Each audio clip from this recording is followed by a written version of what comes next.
When we started asking questions about the stories APD was presenting to the community as fact in its now retired What Not to Do Wednesday series, we learned they might not be completely accurate accounts of what really happened. In an email, an APD spokesperson wrote, "These stories are based on real events over the span of several years.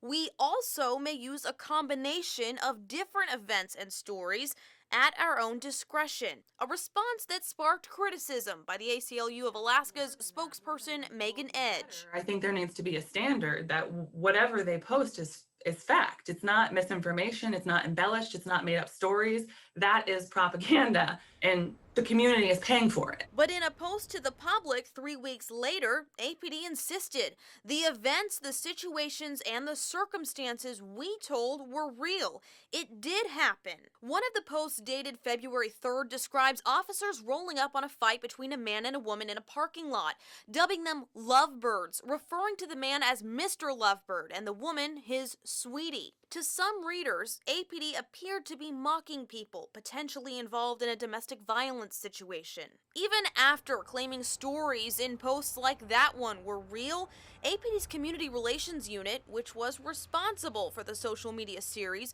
would not provide a case number to the Alaska's News Source investigative team so that we could fact-check their account of what happened. Instead, they suggested we file a public records request. So we did. We asked for the case number related to the incident that APD's Community Relations Unit wrote about on February 3rd, and the incident report, or at least a summary of the public information contained in the report, to include the name of the individual police claim they arrested. And according to attorney John McKay, who has practiced media law in Alaska for decades, arrest records are public. We don't have the people who are disappeared here, right? I mean, it sounds melodramatic, but in fact, it's a basic tenet of government that the government's accountable, and if the government exercises its authority to arrest somebody and maybe take them off the street, take them to a jail or someplace, the public has a right to know about that. So yeah, arrest records are public. After 8 weeks went by, APD's Records Department responded with a notice that it will cost $6,400 or more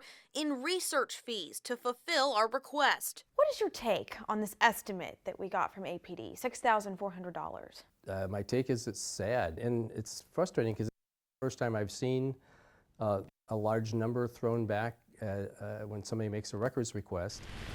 McKay says it shouldn't cost the Records Department thousands of dollars to find documents related to a single case that APD's own Community Relations Unit has written about. So either it's a tremendous waste of taxpayer resources and valuable police time, or somebody's giving you a hard time and figuring out a way that they can intimidate you when you make a request for a record that's going to take 10 or 15 minutes to walk across the hall and find the number to tell you it's going to cost $6,400.